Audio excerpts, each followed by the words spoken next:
Hello student. So welcome to my YouTube channel. Student, हम एक series शुरू कर रहे हैं जो कि फिजिक्स के लिए है। फिजिक्स में क्लास 11th का सारा रिवाइज कराऊंगा मैं, जो कि नीट लेवल से रिवीजन होगा। आपको कॉन्सेप्ट पढ़ाया जाएगा, कॉन्सेप्ट के साथ साथ कुछ क्वेश्चंस किए जाएंगे और उसके साथ साथ कुछ डीपीपीस प्रोवाइड किया जाएगा। सो मैं वो सीरीज को चालू कर रहा हूँ जो कि आज के डे से ही चालू हो रहा है। तो सबसे पहले उस सीरीज में जो चैप्टर शुरू कर रहा हूँ, चैप्टर 8 है। वो चैप्टर 8 का नाम है जो गुरुत्वाकर्षण, जो हमारे एनसीईआरटी क्लास 11 का है।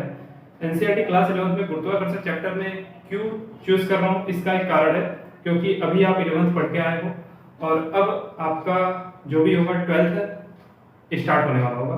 तो 12th में आपका सबसे फर्स्ट चैप्टर जो है इलेक्ट्रोस्टैटिक है, यानी विद्युत चार्ज वाला है, जो चार्ज आवेश वाला चैप्टर है। तो उस आवेश वाले चैप्टर को हम गुरुत्वाकर्षण चैप्टर के साथ एक तरह से कोरिलेट कर सकते हैं, क्योंकि कुछ कुछ फॉर्मूलेस, कुछ प्रिंसिपल्स थोड़े बहुत मिलते जुलते हैं दोनों चैप्टर्स के। तो हम गुरुत्वाकर्षण को इसीलिए प्रेफर कर रहे हैं क्योंकि गुरुत्वाकर्षण एक तो इजी चैप्टर है। क्वेश्चन के वेटेज में नीट में 2-3 क्वेश्चन हर साल ऐसे बोल सकते हैं, पर नॉर्मली 1 से 2 क्वेश्चन तो आ ही जाता है। मिनिमम तो मिनिमम 1 क्वेश्चन और मैक्सिमम 2 क्वेश्चन हर साल गुरुत्वाकर्षण से पूछा जाता है। और ये चैप्टर अगर करते हैं तो क्लास 12 को अभी आप शुरू करोगे तो सबसे फर्स्ट चैप्टर जो कि विद्युत आवेश वाला है, तो वो आवेश वाला चैप्टर आपको काफी इजी लगेगा। तो इसलिए चैप्टर 8 को शुरू कर रहे हैं, जिसका नाम क्या है, गुरुत्वाकर्षण।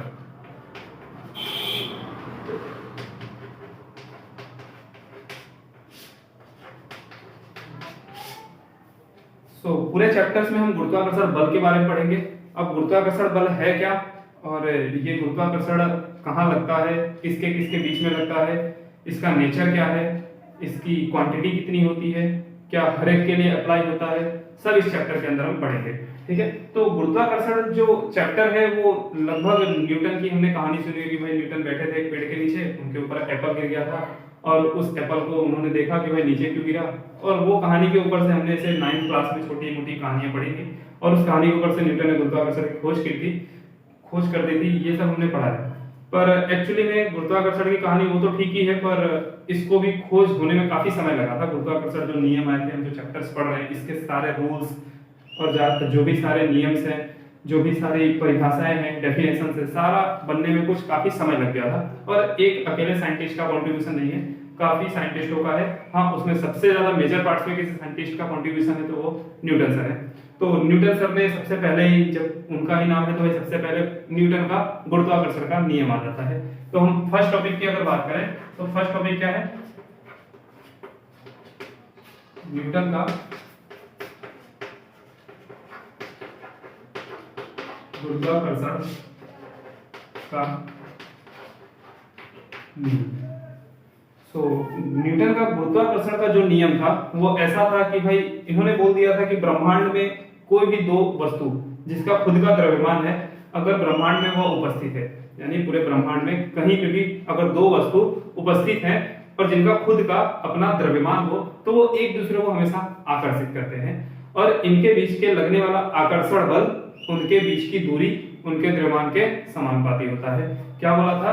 तो न्यूटन साहब का अगर हम नियम देखें तो उन्होंने क्या बोल दिया था कि ब्रह्मांड में उपस्थित कोई भी दो वस्तु, अगर ब्रह्मांड में कोई भी दो वस्तु उपस्थित है तो उन दोनों वस्तुओं के बीच हमेशा क्या लगेगा? आकर्षण बल लगेगा। क्या लगेगा?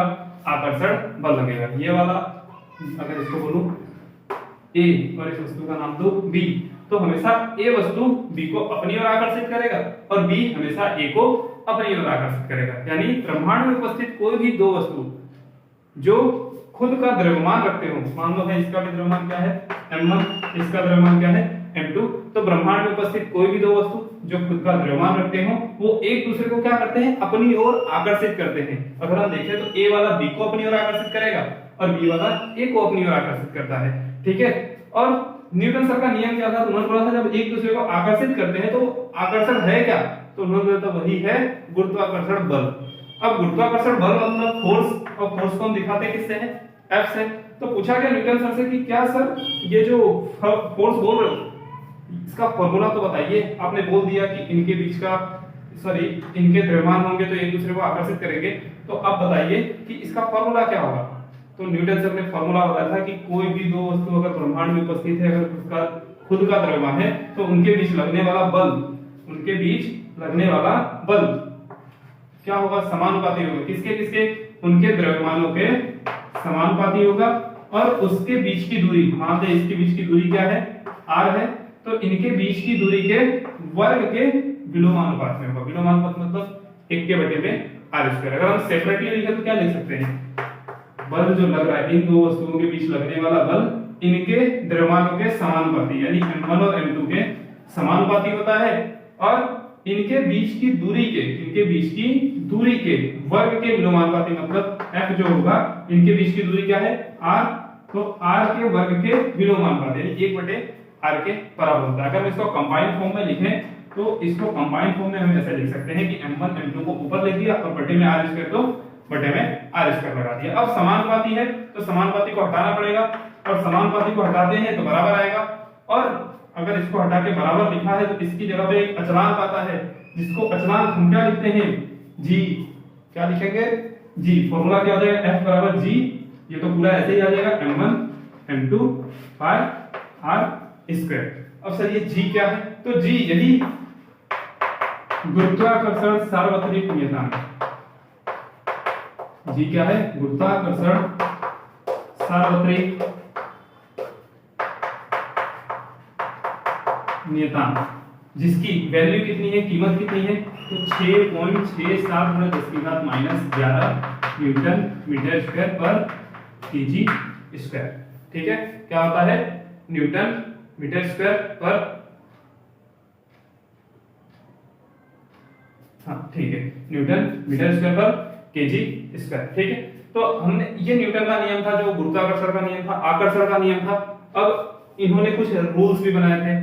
क्या क्या रूल्स था, तो सबसे पहले न्यूटन का पहला नियम जो था वो नियम था कि ये हमेशा बिंदुवत मास के जो है, बिंदुवत द्रव्यमान वाले वस्तुओं पर लगेंगे।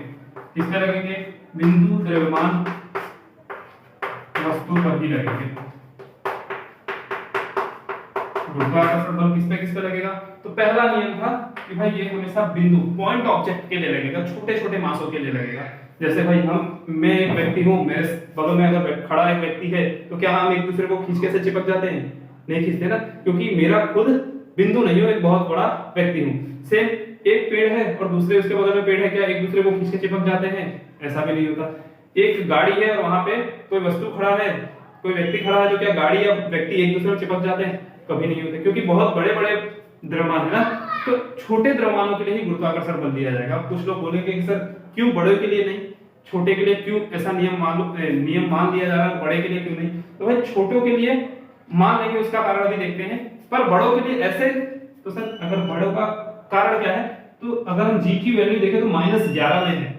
अब -11 मतलब बहुत ज्यादा कम हो जाएगा, तो इसके साथ गुणा करते हैं, ये भी बड़े हो जाएंगे और ये घट जाएंगे, तो बल उतना ज्यादा आता नहीं है। अब यहाँ पे क्या होता है, ये दोनों बहुत कम होते हैं, नीचे वाला बढ़ जाता है, तो g की वैल्यू घट जाती है और f क्या हो जाता है, लगभग बढ़ जाता है, जिसकी वजह से क्या होते हैं, तो छोटे वस्तुओं में गुरुत्वाकर्षण बल लग जाता है पर बड़े वस्तुओं में नहीं लगता। हाँ, अगर वही बड़े वस्तु बहुत एक दूसरे से काफी दूर हो तो वो एक दूसरे से काफी दूर होने की वजह से क्या हो जाएंगे, बिंदु द्रव्यमान हो जाएंगे। कैसे, तो एग्जांपल लो भाई, पृथ्वी और सूर्य। पृथ्वी से सूर्य को देखो तो छोटा सा दिखता है, और सूर्य से पृथ्वी को देखेंगे तो सेम वो भी क्या दिखेगा, छोटा सा। दोनों एक दूसरे से बहुत दूर है तो काफी बड़े बड़े, पर एक दूसरे से दूर होने की वजह से क्या होगा, बिंदु द्रव्यमान होगा, तो इनके बीच में गुरुत्वाकर्षण बल लगेगा। पर अब कुछ लोग बोलते हैं कि भाई पृथ्वी के जस्ट बगल में सन को लाके खड़ा कर दो तो कभी भी एक दूसरे को आकर्षित नहीं करेंगे। ठीक है, तो आई होप इतना समझ पड़ा होगा। चलिए, हमने पहला देखा कि भाई ओनली फॉर किसके लिए लगेगा, बिंदु द्रव्यमान के लिए लगेगा ये नियम। दूसरा ये क्या है, तो ये हमेशा आकर्षण बल है। किस प्रकार का बल है, आकर्षण प्रकार का बल है। हमेशा एक दूसरे को आकर्षित ही करेंगे, कभी भी एक दूसरे को अपाकर्षित नहीं करते, हमेशा क्या करेंगे, तो एक दूसरे को आकर्षण ही करेंगे। तीसरा क्या है, तो तीसरा है ये भाई सार्वत्रिक नियम है। कैसा नियम है, सार्वत्रिक है, जो कि माध्यम पर आधारित नहीं होता। क्या करेगा, माध्यम पर आधार नहीं रखता। अब माध्यम पर आधार नहीं रखता, इसका मतलब क्या, तो अगर हम दो वस्तुओं को हवा में रखें तो उनके बीच लगने वाला गुरुत्वाकर्षण बल भी F होगा। अगर हम उसे जमीन के अंदर लगा दे तो भी उसके बीच लगने वाला गुरुत्वाकर्षण बल भी क्या होगा, वही F ही होगा। और अगर उसे पानी के अंदर ले जाए तो भी क्या करेगा, F ही रहने वाला है। यानी गुरुत्वाकर्षण बल कहीं पे भी रखो, दो वस्तुओं के बीच लगने वाला गुरुत्वाकर्षण बल माध्यम पर आधार नहीं रखता, माध्यम से स्वतंत्र है। ठीक है, चलो चौथा देखें तो चौथा क्या है, तो चौथा बोलता है कि हमेशा एक दूसरे के बीच लगने वाला बल, एक दूसरे के बीच आकर्षण बल हमेशा केंद्र से केंद्र की ओर होता है। कहां से कहां तक होता है, केंद्र से केंद्र की ओर ही होगा। यानी एक तरह से कैसा बल है, तो केंद्रीय बल है। कैसा बल है गुरुत्वाकर्षण बल, केंद्रीय बल है। पांचवा पॉइंट देखें तो पांचवा पॉइंट क्या कहता है, तो गुरुत्वाकर्षण बल एक प्रकार का संरक्षित बल है और संरक्षित बल द्वारा किया गया कार्य, वृत्त में किया गया कार्य क्या होता है, शून्य होता है। और संरक्षित बल एक तरह से पाथ इंडिपेंडेंट होते हैं, रास्ते पर डिपेंड नहीं करते। ठीक है, स्वतंत्र होते हैं पाथ पे। ठीक है, तो एक तरह से गुरुत्वाकर्षण बल क्या है, संरक्षित बल है। हम लिखेंगे गुरुत्वाकर्षण बल कैसा बल है, तो संरक्षित बल है। कैसा बल है, संरक्षित बल है। ठीक है, इसके अलावा F की वैल्यू तो हम देख ही लिए। अच्छा, इसकी अगर मात्रक देखें G की, तो न्यूटन मीटर स्क्वायर पर केजी स्क्वायर। अगर यहाँ पे बल का मात्रक पूछे तो सभी को मालूम है बल का मात्रक न्यूटन होता है। पर अगर हमसे पूछ लिया गया G की बीमा, G की बीमा, तो G की अगर बीमा लिखी जाए तो देखना G का मात्रक क्या है, G का मात्रक है न्यूटन मीटर स्क्वायर पर केजी स्क्वायर।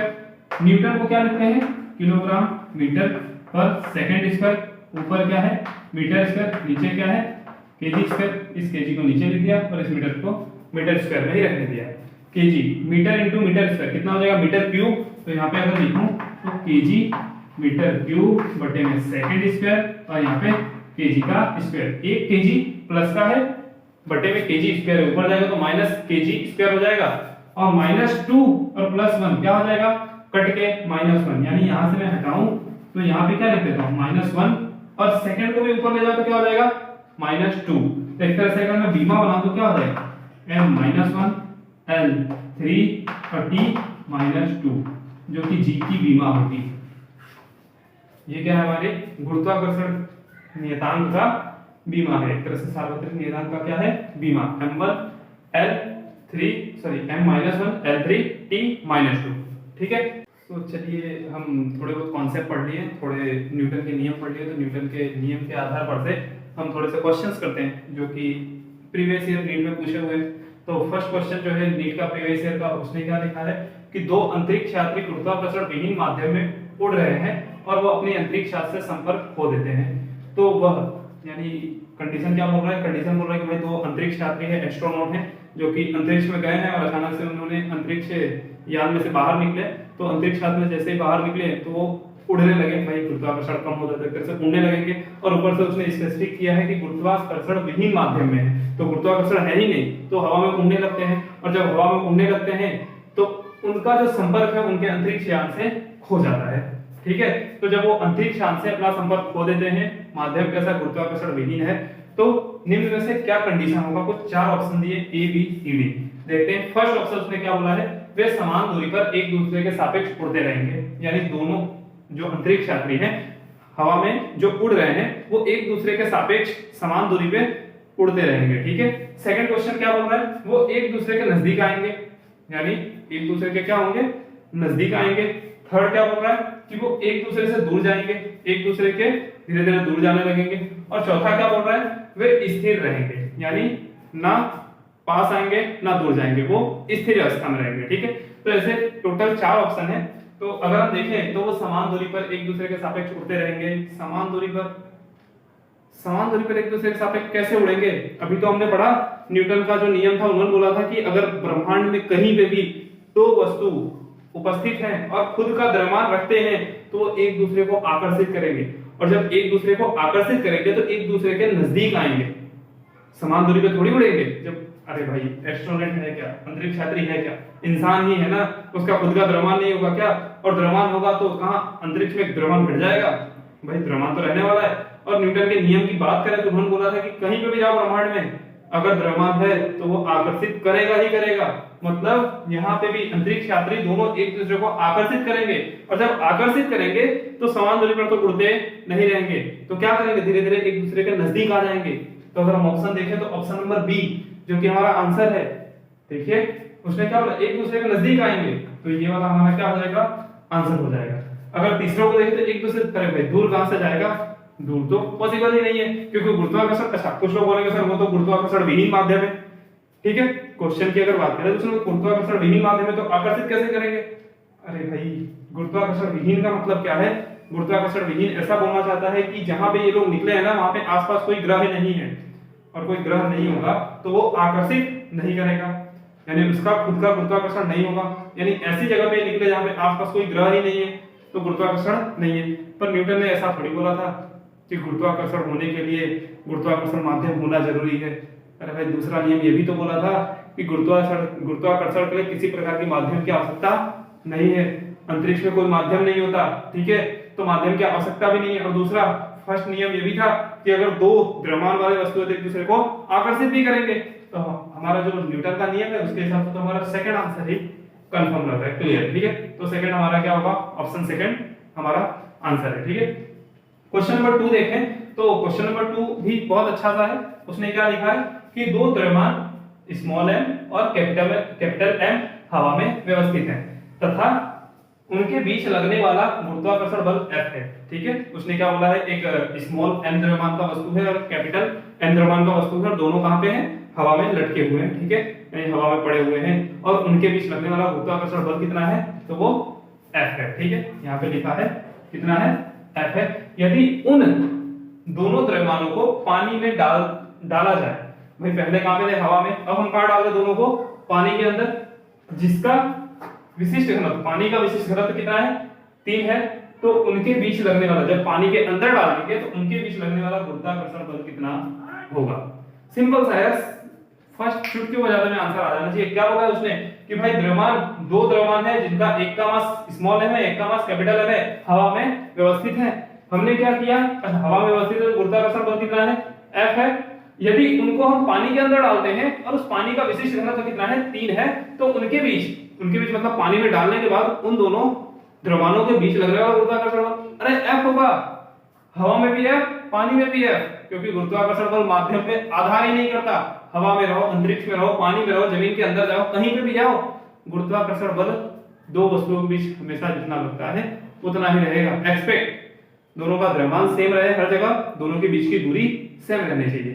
पता चले आप द्रव्यमान भी बदल दो या तो दूरी बदल दो, बोल दो सर हवा में गए, पानी में गए तो अंतर बदल गया, नहीं, कहीं पे भी जाओगे गुरुत्वाकर्षण बल सेम रहेगा, ठीक है, माध्यम पे आधार नहीं करता, ठीक है। चलिए, तो लगभग सेकंड का भी आंसर कितना होगा, लगने वाला बल कितना होगा, तो लगने वाला बल मेरे हिसाब से तो F ही होगा, यानी हवा में भी F और पानी के अंदर भी F होगा, क्लियर। चलिए थर्ड क्वेश्चन की तरफ बढ़ते हैं। तो चलिए क्वेश्चन नंबर 4 करते हैं, जो कि हमारे चैप्टर इसी का है, ठीक है। उसने लिखा है कि दो कण जिनका द्रव्यमान m है, यानी दो कण है, दोनों का द्रव्यमान क्या सेम है, m लिखा है, और जो गुरुत्वीय बल के अंतर्गत वृत्ताकार पथ पर गति कर रहे हैं, जिसकी त्रिज्या कितनी है, r है, तो आवर्तकाल का सूत्र बताएं, ठीक है।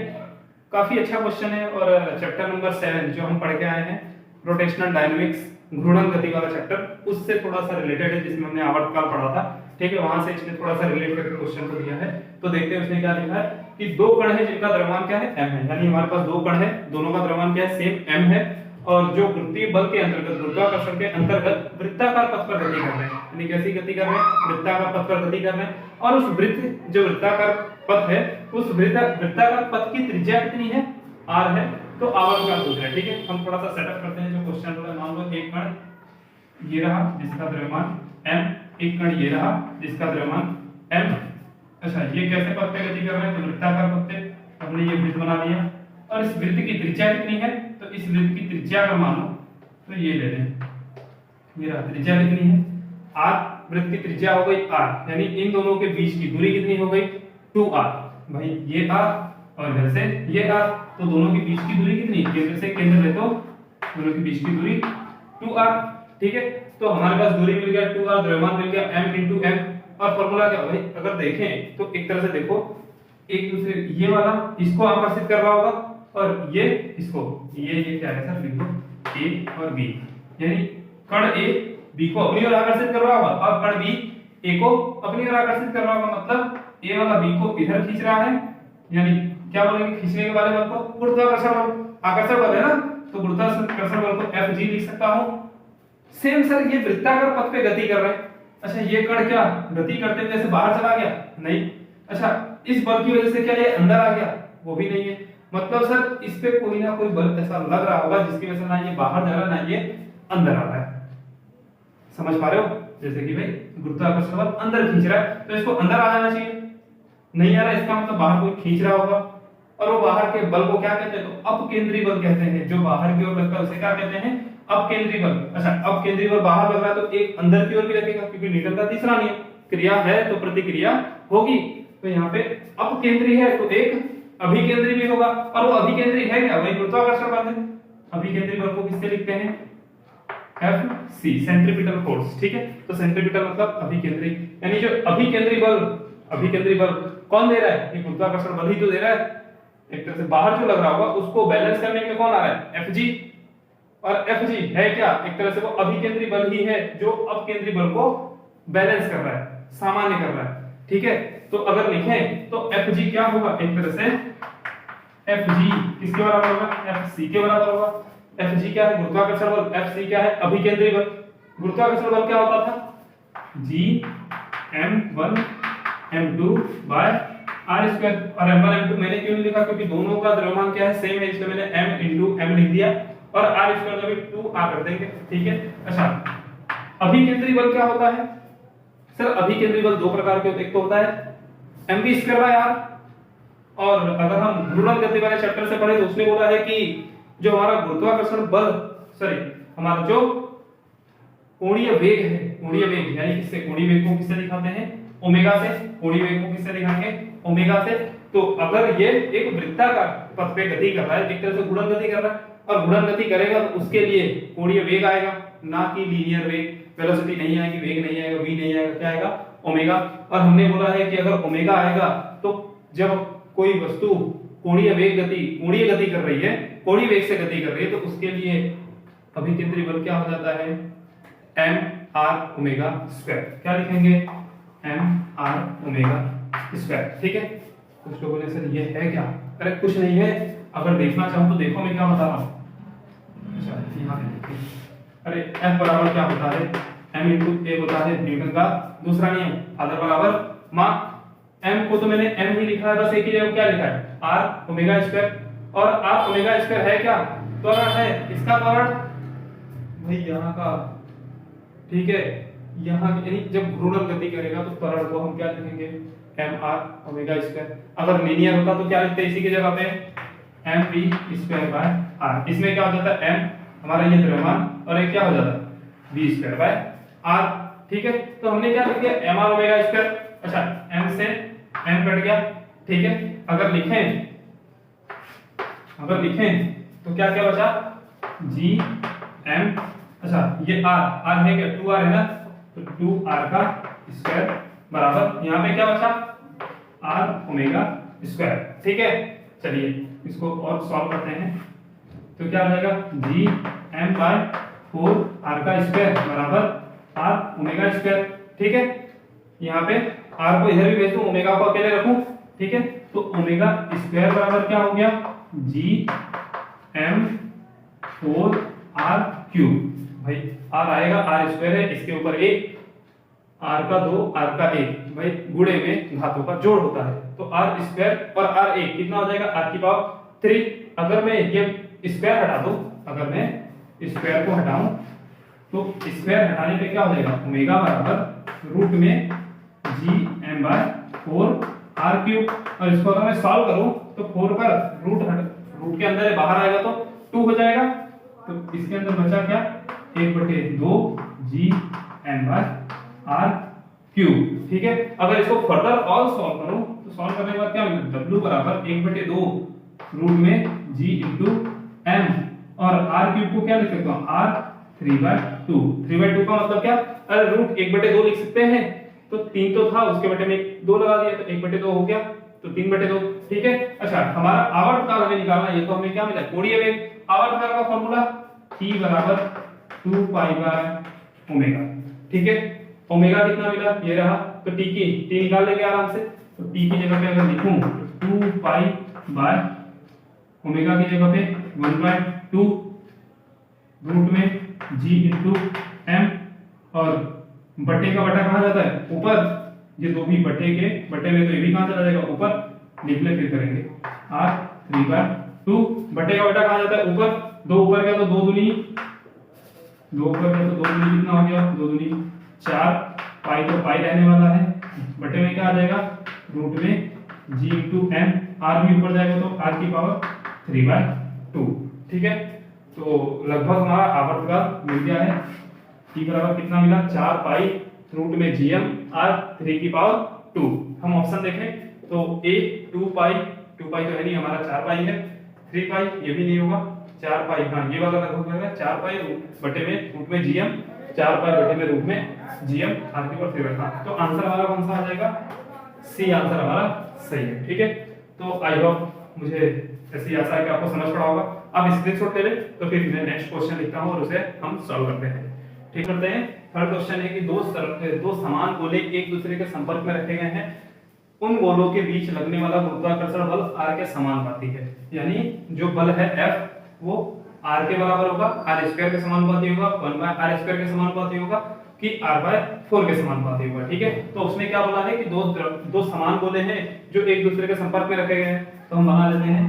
एक गोला ये रहा और एक गोला ये रहा, दोनों समान है और दोनों क्या रखे गए, एक दूसरे के संपर्क में। देखिए यहाँ पे एक दूसरे के संपर्क में रह रहा है, ठीक है। मान लो भाई एक गोले का त्रिज्या कितनी है, R, सेकंड वाले की त्रिज्या क्या होगी, भाई समान है दोनों, तो दोनों की त्रिज्या भी क्या होगी, समान होगी। द्रव्यमान भी क्या होगा सर, द्रव्यमान भी क्या होने वाला है, समान रहने वाला है, क्योंकि समान गोले हैं तो द्रव्यमान भी सेम होगा, त्रिज्या भी सेम होगी, ठीक है। अब इसके ऊपर हम नियम लगाएं गुरुत्वाकर्षण का, आकर्षण का, न्यूटन का, तो न्यूटन का नियम क्या था, F बराबर G M by R square, ठीक है। अब M क्या होगा, तो इसका द्रव्यमान, M क्या होगा, इसका द्रव्यमान, R क्या होगा, तो इनके बीच की दूरी, भाई कहां से कहां तक, इसके केंद्र से लेके इसके केंद्र के बीच की दूरी, टोटल दूरी कितनी है, यहां से यहां तक की, तो ये R प्लस ये R, टोटल कितना है 2R। तो दूरी R की जगह क्या रख देंगे, 2R रख देंगे। और M और N भाई दोनों के दोनों द्रव्यमान क्या है, समान गोले हैं, यानी द्रव्यमान भी क्या है, समान है, और त्रिज्या भी क्या है, समान है। अगर हम देखें तो घनत्व बराबर क्या होता था, द्रव्यमान बटे आयतन। और हमें द्रव्यमान अगर इसका चाहिए, क्योंकि दिया तो है नहीं उसने कि द्रव्यमान कितना, उसने बोल दिया समान गोले हैं, तो हमें द्रव्यमान निकालना पड़ेगा ना यहाँ पे रखने के लिए। तो द्रव्यमान कितना होगा, द्रव्यमान बराबर घनत्व इनटू आयतन, इसको इधर कर देंगे तो मैं लिखूं तो क्या हो जाएगा, द्रव्यमान बराबर घनत्व इनटू आयतन। भाई घनत्व दोनों का क्या रहने वाला, सेम रहने वाला। आयतन सर समान है तो आयतन भी क्या रहने वाला, सेम रहने वाला। पर आयतन का क्या हो जाता है फॉर्मूला, तो देखिए घनत्व इनटू आयतन 4/3 पाई R क्यूब। R क्या होगा, इसकी त्रिज्या, या तो इसकी ले लो या तो इसकी ले लो, दोनों सेम है तो हम किसी की भी लिख सकते हैं, ठीक है।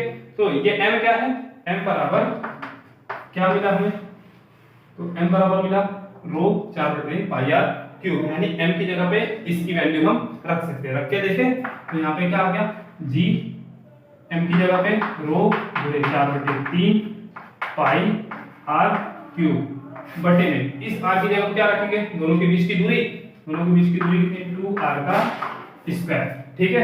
आइए इधर साइड में सॉल्व करते हैं। अगर सॉल्व करो तो क्या होगा, अच्छा एक और M का रह गया ना लिखना, लिखते हैं रो 4/3 पाई R क्यूब, ठीक है। अच्छा अब हम देखते हैं इस पूरे फॉर्मूले में से अचल क्या क्या है।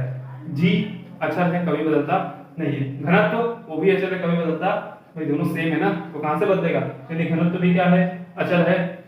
4/3 भी क्या है, भाई आंकड़े हैं वो भी क्या होगा, अचल। पाई भी क्या होगा, अचल, ठीक है। तो हम क्या करेंगे, जो अचल वाले हैं एक साइड लिख ले, अगर एक साइड लिखते हैं तो क्या क्या मिलता है, G रो स्क्वायर पाई स्क्वायर 4/3 का स्क्वायर।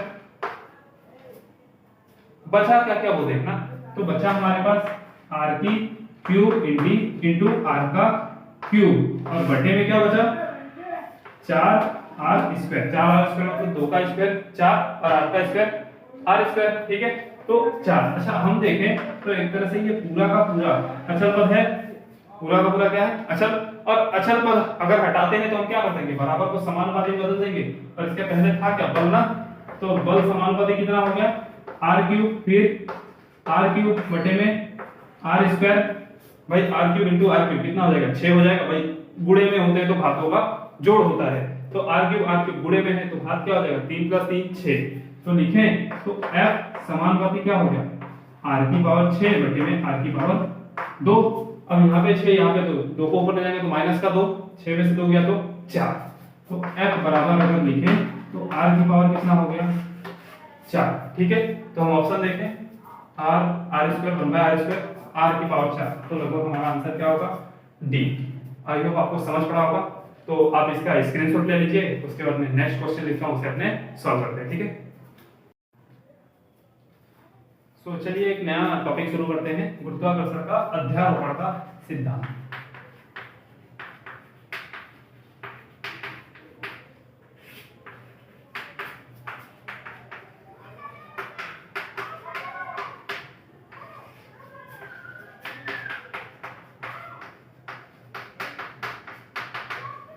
ठीक है, गुरुत्वाकर्षण का अध्यारोपण का सिद्धांत। अब ये सिद्धांत क्या कहना चाहता है, तो देखिए इस सिद्धांत का मतलब ऐसा है कि अगर हम किसी एक द्रव्यमान को लें m को, और यहाँ पे एक द्रव्यमान ले लो m1, यहाँ पे m2, यहाँ पे अच्छा m3 नीचे से रखें, यहाँ पे ले लो एक m3, यहाँ पे ले लो m4, और ऐसे ही इनफाइनाइट ले लें n यानी नंबर ऑफ बहुत सारे इनफाइनाइट अनंत तक ले सकते हैं।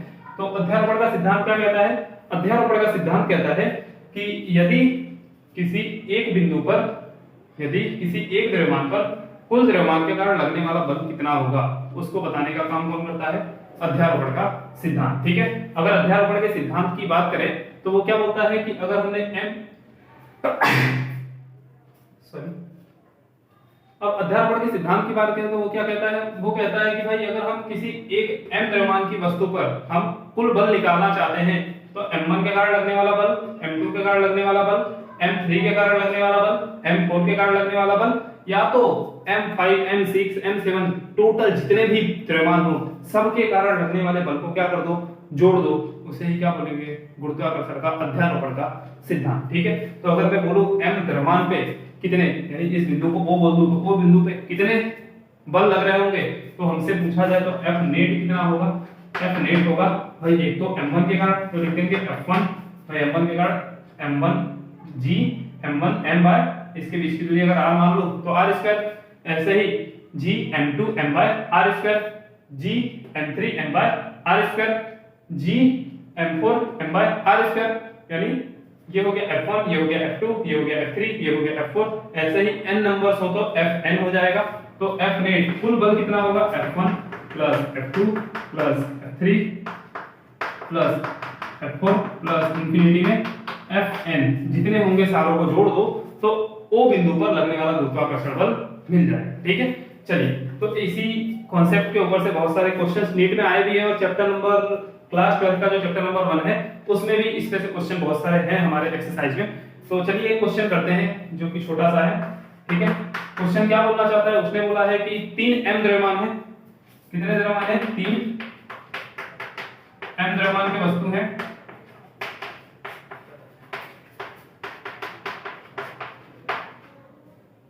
जो किसी वर्ग के 3 कोनों पर रखा गया है।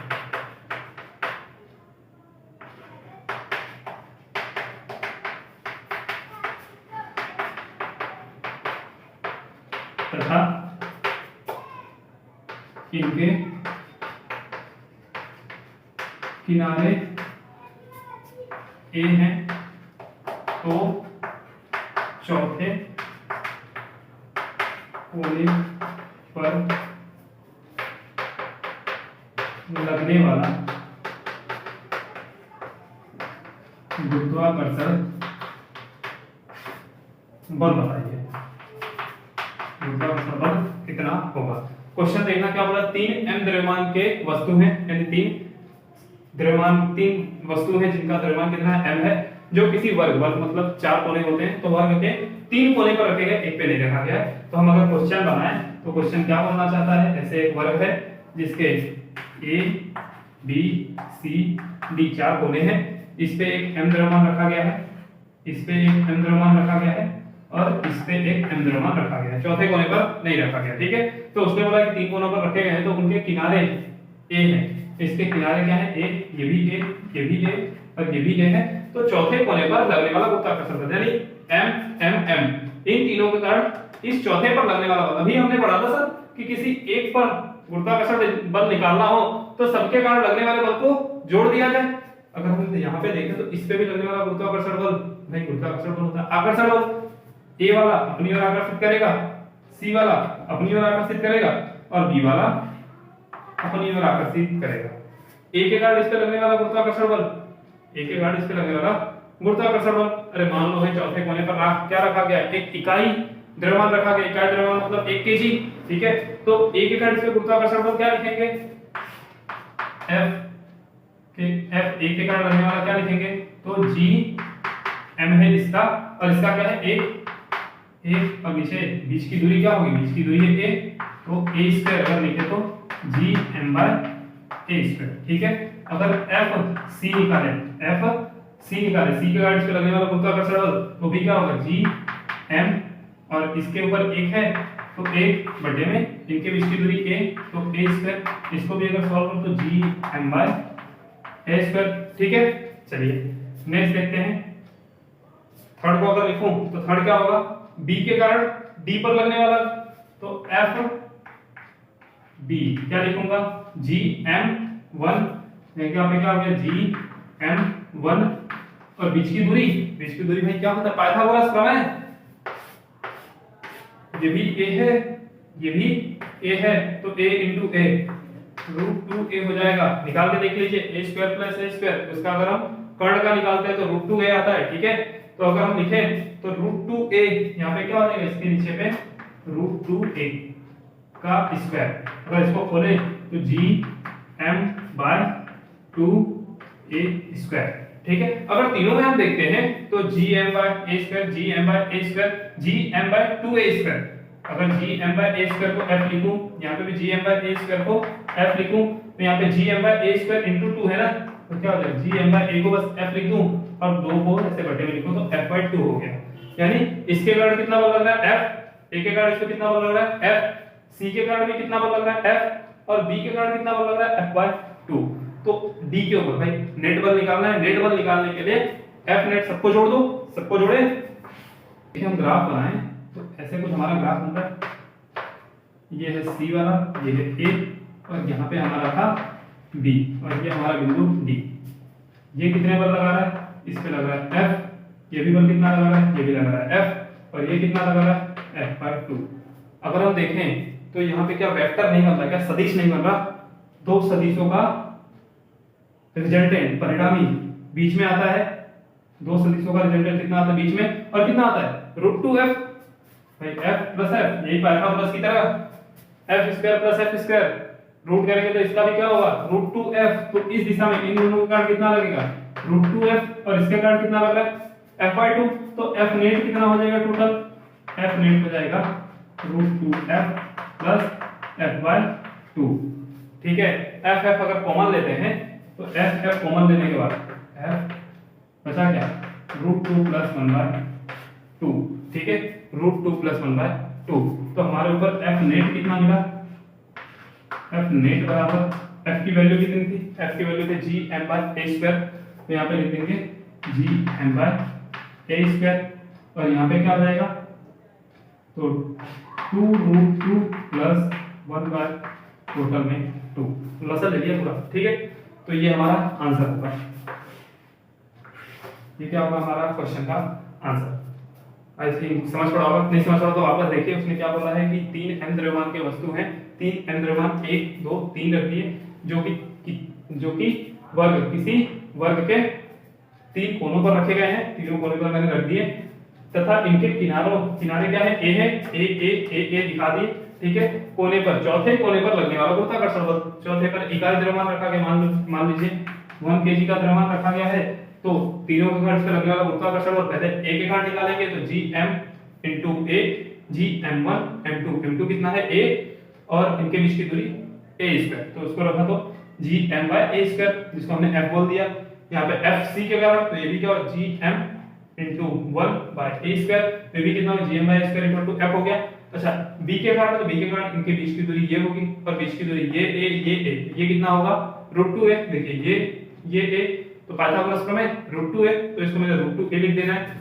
इसको क्या लिख देना है √2a, तो बीच की दूरी का स्क्वायर करते हैं मैंने क्या लिखा g ये m1 m2 कितना है 1 है और दूरी कितनी है √2a, तो यहाँ पर √2 का स्क्वायर, √2a का स्क्वायर तो क्या बचा g m √2 का 2 हो जाएगा स्क्वायर के बाद और a का a स्क्वायर हो जाएगा। अगर मैं लिखूं gm by a को a स्क्वायर को क्या लिखा है f और 2 बटे में तो f by 2 हो गया। अगर देखें ग्राफ में तो a के कारण f लग रहा है, d के कारण भी f लग रहा है और b के कारण f by 2 लग रहा है। अब ये तो क्या हो रहा है ऐसे 90 एंगल पे है, तो इनका परिणामी क्या हो जाएगा, बीच में आता है रिजल्टेंट 45 डिग्री पे और कितना होगा तो √2f होता है सदिश के हिसाब से, ठीक है। अब सदिश के हिसाब से √2f इधर f by 2 इधर, यानी इसके ऊपर दोनों इधर ही लग रहे हैं, तो दोनों को जोड़ दो कितना लग रहा है, जब √2f को जोड़ा प्लस f by 2 को जोड़ा तो f कॉमन ले लिया, √2 यहां से क्या बचेगा 1/2, दोनों f की वैल्यू कितनी थी gm by a square, gm by a square लिख दिया और इसका मैंने लसा लेके पूरा कैलकुलेशन कर दिया, ठीक है।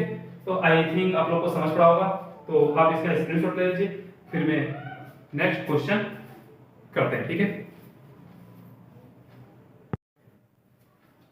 चलिए तो हम क्वेश्चन नंबर 8 को सॉल्व करते हैं, जो कि यहाँ पे लिख दिया बोर्ड के ऊपर। 3 कण जिनका द्रव्यमान m है जो त्रिभुज के किनारे पर व्यवस्थित है। 3 कण हैं जिनका द्रव्यमान क्या है m तीनों का, और त्रिभुज के क्या है किनारे पर व्यवस्थित है, जिनका केंद्र से प्रत्येक की दूरी x है, यानी तीनों द्रव्यमानों का केंद्र से दूरी कितनी है x है।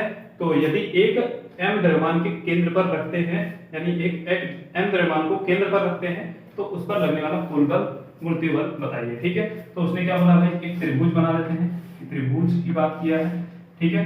त्रिभुज के तीनों कोनों पर क्या रखा है 3 m द्रव्यमान जो कि स्मॉल m है, 3 स्मॉल m को रखा गया है, ठीक है।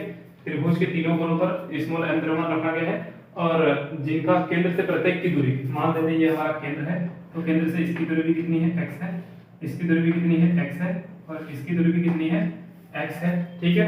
अब उसने बताया यदि एक m इस कैपिटल M द्रव्यमान को केंद्र पर रखते हैं, यानी कैपिटल M द्रव्यमान को यहाँ पे केंद्र पर रखते हैं, केंद्र हम अगर O नाम दे तो वो लिख देते हैं, ऊपर हमने किसी कैपिटल M द्रव्यमान को रखा गया है, तो उस पर लगने वाला गुरुत्वीय बल यानी इसके ऊपर इसके कारण लगने वाला, इसके कारण लगने वाला और इसके कारण लगने वाला, अगर नाम दे तो इसको A बोल दो, इसे B बोल दो, इसे C बोल दो। A के कारण ऊपर लगने वाला बल F A बराबर क्या हो जाएगा G M M by x square, ठीक है। B के कारण इसके ऊपर लगने वाला बल F B इक्वल टू क्या हो जाएगा G capital M small m by x cube capital small into x square, ठीक है। F C के कारण भी देखें तो G capital M small m by x square, ठीक है। अच्छा देखें तो तीनों के तीनों बल क्या है समान है। अगर मैं ड्राइंग बनाऊं वापस से तो ड्राइंग क्या बोलना चाहता है, ड्राइंग ऐसे बोलना चाहता है कि भाई इसके ऊपर इधर लग रहा है एक F A यानी समान, इसको बोल देते हैं F, ये भी क्या है F, ये भी क्या है F, तो A के कारण भी F, इधर भी लग रहा है F, इधर भी लग रहा है F, ठीक है। अच्छा अगर हम देखें तो एक त्रिभुज की ये कितने होते हैं साइड, आधा कितना होता है 30, ये 30, ये भी कितना हो जाएगा 30, और अगर मैं यहाँ से ग्राफ बनाते हैं ये कितना है, ये है 30, ये भी कितना है 30, तो अगर मैं ऐसे बनाऊं तो हम क्या बोलते हैं z बनता है, ये देखिए z बन रहा है क्या, ये z, ठीक है। यहाँ से ये z, तो ये 30 है तो ये कॉर्नर में कितना होगा 30, ये 30 है तो ये कॉर्नर में कितना होगा 30, ठीक है 30, क्लियर।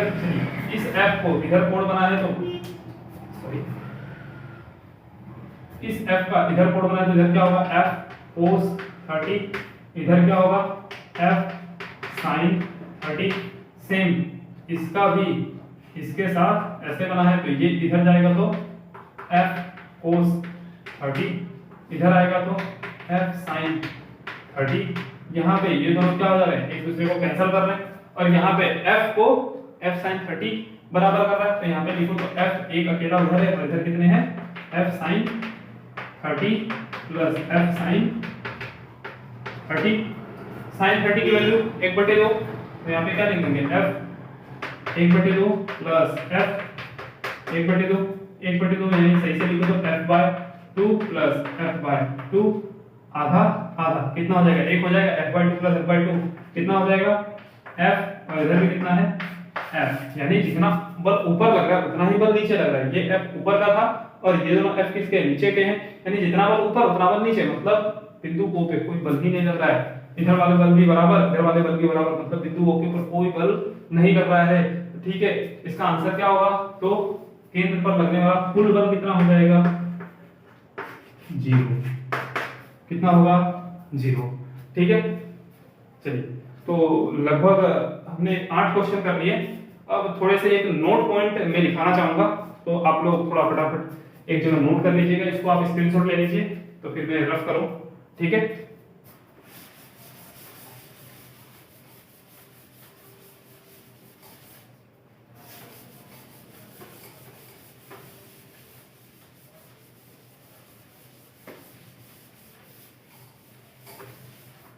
अब नोट पॉइंट क्या है, तो नोट पॉइंट है कि भाई कभी भी किसी लिख देंगे नोट पॉइंट, यानी आईएमपी पॉइंट्स हैं,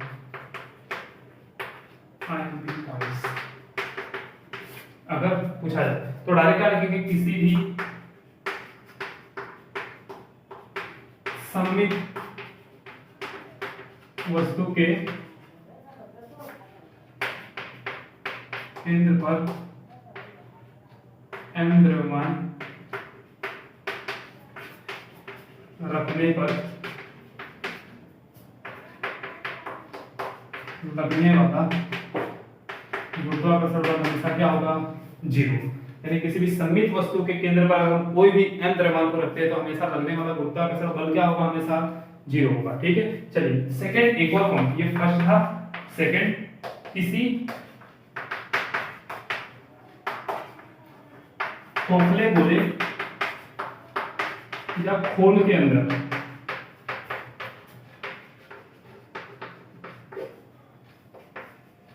किसी m द्रव्यमान को, किसी m द्रव्यमान को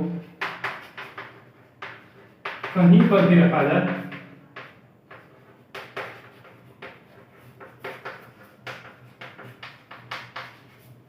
तो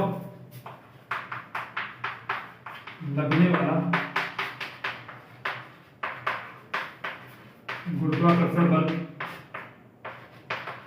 इसमें भी क्या होगा, 0। ठीक है, तो ये दो नोट पॉइंट आप ध्यान रखें कि भाई किसी सममित वस्तु के केंद्र पर रखा जाए तो भी गुरुत्वाकर्षण बल क्या होगा, 0, और किसी खोखले गोले के या खोल के अंदर किसी भी m द्रव्यमान को कहीं पे भी रख दिया जाए, यानी एक हमारे पास एक खोखला गोला है, खोलो, ठीक है, अब इसके कहीं पे भी यहाँ पे रख दूं, यहाँ पे रख दूं, यहाँ पे रख दूं, यहाँ पे रख दूं, यहाँ पे कहीं पे भी, तो इसके किसी भी बिंदु पर कहीं पे भी रख दिया जाए तो हर जगह पे लगने वाला गुरुत्वाकर्षण बल का मान क्या होगा, हमेशा 0। ठीक है, तो आज के लिए इतना ही रखते हैं, फिर नेक्स्ट लेक्चर में अपने गुरुत्वीय क्षेत्र के बारे में पढ़ेंगे, जो कि एक तरह से सिमिलर टू इलेक्ट्रोस्टैटिक जैसा ही है। तो आज तक हमने अभी का जो लेक्चर था यहाँ तक हमने बल के बारे में पढ़ा, अब क्षेत्र के बारे में पढ़ेंगे, उसके बाद ऊर्जा के बारे में पढ़ेंगे, और उसके बाद पलायन छाल पलायन ऊर्जा अलग अलग प्रकार के कहानियों के बारे में पूरे चैप्टर्स के ऐसे वेटेज वाइज हम शुरू करेंगे। ठीक है, और ये जो भी अभी तक का लेक्चर हुआ सब नीट के पॉइंट ऑफ व्यू से है, नीट में प्रीवियस ईयर के जो क्वेश्चन पूछे उसी के हिसाब से लेक्चर्स चल रहे हैं। ठीक है, इसके अलावा आप इसके नोट्स बनाइए, अच्छे से प्रिपेयर करके अपना शॉर्ट नोट रखिए, इसके अलावा जो डाटा लिखा जाए उसको व्यवस्थित कीजिए, क्वेश्चन के लिए अलग बुक बनाइए। ठीक है, क्योंकि आपको रिवीजन करने में काफी हेल्पफुल होगा, वापस से आप सॉल्व करना चाहेंगे तो वापस से क्वेश्चन देख के फटाफट सॉल्यूशन कर लेंगे। ठीक है, इसके अलावा मैं कुछ क्वेश्चन आप लोग को डीपीपी एज व्हाट्सएप ग्रुप में सेंड कर दूंगा। ठीक है, जो मेरे से कनेक्टेड है उनको मैं व्हाट्सएप में कनेक्ट कर दूंगा, सेंड कर दूंगा पीडीएफ, उस पे सॉल्व करें। जिसको डाउट आएगा हम लाइव लेक्चर रखेंगे डाउट का, ठीक है, वो टीचमेंट पे होगा, उस पे हम लेक्चर रखेंगे डाउट लेक्चर का, और उस पे जिसे भी जो डाउट होगा वो मुझे क्वेश्चन पूछ लेगा, मैं उसको सॉल्यूशन बता दूंगा। ठीक है, मैक्सिमम टू मैक्सिमम इस टॉपिक से मैं ज्यादा से ज्यादा 10 क्वेश्चन दूंगा जिसे आप सॉल्व जरूर करें। ठीक है, और एक रिक्वेस्ट और रहेगी कि आप लोग जब भी मैं बोर्ड के ऊपर कोई क्वेश्चन दिखाता हूं तो वीडियो को पहले पॉज कर ले, रोक लें और खुद सॉल्व करने की कोशिश करें। अगर खुद से सॉल्व हो जाता तो वेल एंड गुड, नहीं होता तो भाई सॉल्व तो हम करा देंगे, बाद में देख लें। एक बार एफर्ट करके आप सॉल्व करेंगे तो आपको थोड़ा बहुत आया रहेगा, थोड़ा बहुत जो भूले रहेंगे वो हम बता देंगे। तो आपसे बस मिलते हैं फिर नेक्स्ट वीडियो में। Thank you.